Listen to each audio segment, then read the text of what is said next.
Terry Butcher is almost 70 years old, and he's finally breaking his silence about the tragic reality behind one of football's most iconic images. The blood-soaked white shirt, the bandaged head, the unwavering determination. This moment from 1989 defined Butcher as the ultimate warrior. But what happened after the cameras stopped rolling tells a very different story. Most football fans remember Terry Butcher for that incredible night against Sweden in the 1989 World Cup qualifier. Early in the match, he suffered a deep gash to his forehead. The medical team stitched him up and wrapped his head in bandages, but the stitches failed to hold. Blood poured down his face, soaking his white England shirt completely red. Any normal player would have left the field, but Butcher continued playing, heading the ball with reckless abandon as blood streamed down his face. This single image captured everything about his playing style, a combination of physical dominance and mental fortitude that transcended football itself. That moment became a cultural touchstone for British courage and a symbol of his individual character. But to understand the real Terry Butcher, we need to go back to the beginning of his remarkable journey. Born in Singapore, Butcher began his professional career at Ipswich Town, making his debut against Everton at just 19 years old. Under the legendary manager Sir Bobby Robson, he quickly established himself as a key figure in the defence. His partnership with fellow defender Russell Osman became the formidable foundation of a side that achieved notable success in the late 1970s and early 1980s, finishing 6th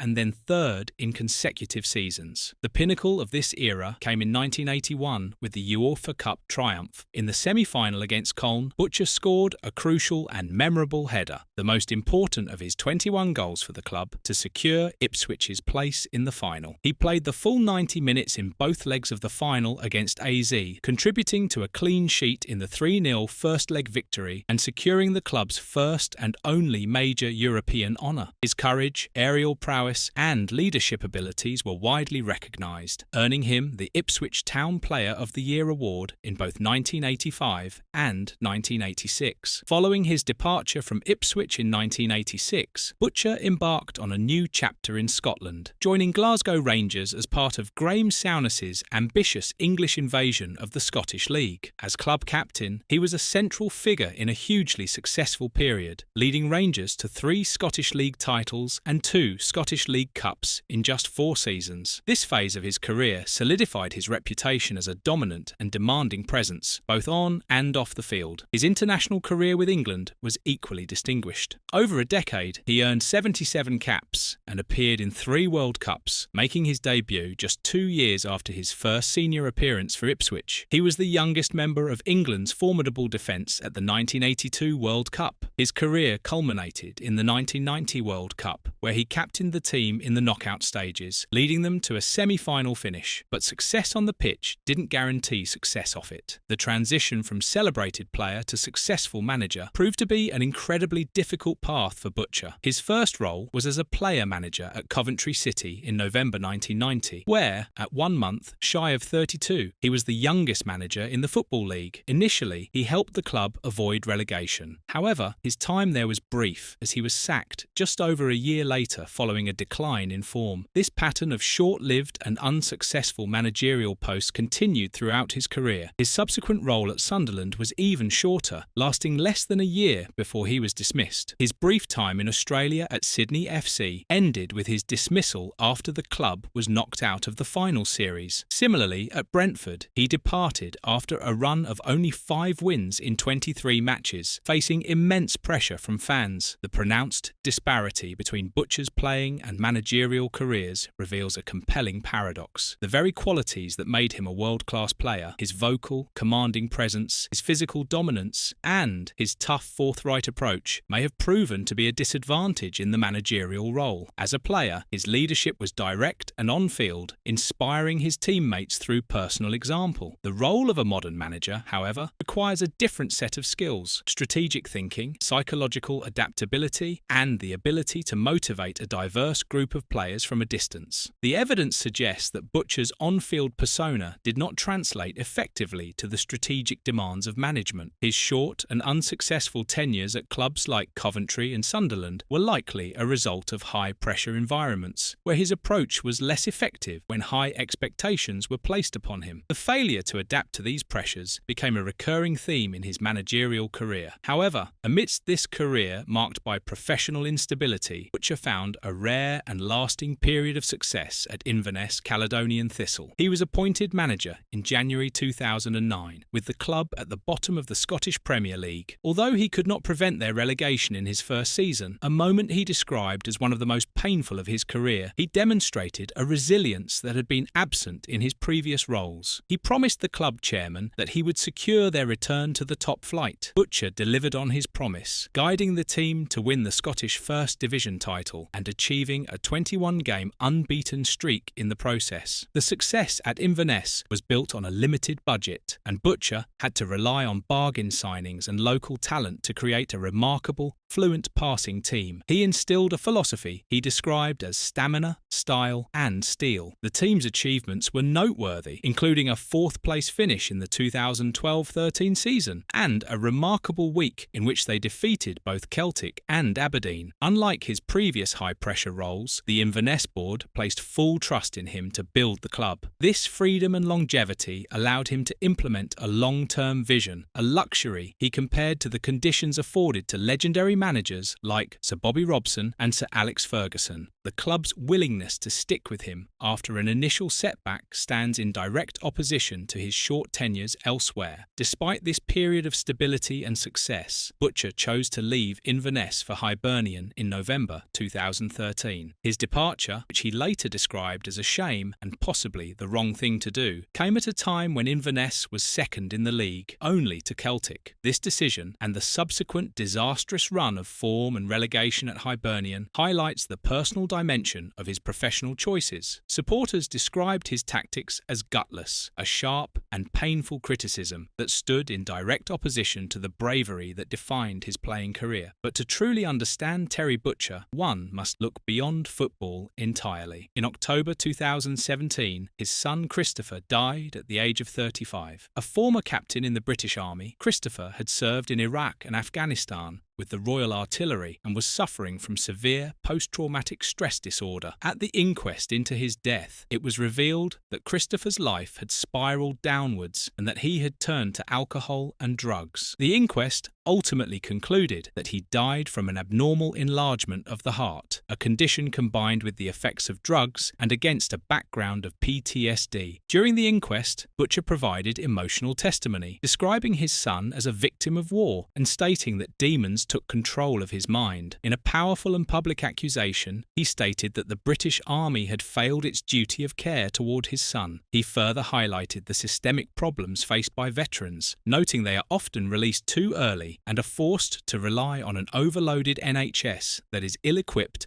and underfunded to cope. This profound personal tragedy seems to have acted as a catalyst for a fundamental shift in Butcher's professional life. His last major managerial post at Newport County ended in October 2015. In the years that followed, particularly after his son's death in 2017, his career path moved away from the high-stakes, high-pressure environment of head coaching. He took on roles as an assistant coach and moved into punditry and public speaking. In the final act of his professional life, Butcher has found a role that seems to perfectly align with his character and experience, that of a football speaker and pundit. He has worked for prominent media outlets, including BBC Radio 5 Live, BBC Sport 5 and Setanta Sports, where he provides commentary. His reputation for being forthright and his extensive experience in the game make him a sought-after voice. His role as a public speaker has also been a resounding success. He is a frequent presence on the after-dinner speaker circuit, where he shares stories from his career. Testimonials from clients describe him as a true legend and a great guest who is very nice and friendly to all. This stands in stark contrast to the pressures and conflicts of his managerial career. In this role, the very traits that were perhaps too direct for the managerial dugout have found a perfect and profitable outlet. The legacy of Terry Butcher is not a single story, but a complex tale of duality and resilience. As a player, he stands as a monument to English courage and leadership. The data from his playing career, with its major European trophies and multiple league titles, speaks for itself. As a manager, his journey was volatile, with a recurring pattern of short, difficult tenures. His rare success at Inverness was a testament to his ability to thrive in a stable, trusting environment. However, the profound personal tragedy of his son's death and his subsequent public advocacy for veterans serve as the final, most poignant chapter of his life. This event seems to have reoriented his priorities, leading him away from professional turmoil and toward a more stable, reflective role as a public figure. Ultimately, the enduring legacy of Terry Butcher is not just medals or statistics, but a rich, human narrative of triumph, struggle, and the quiet courage required to move forward in the face of immense loss.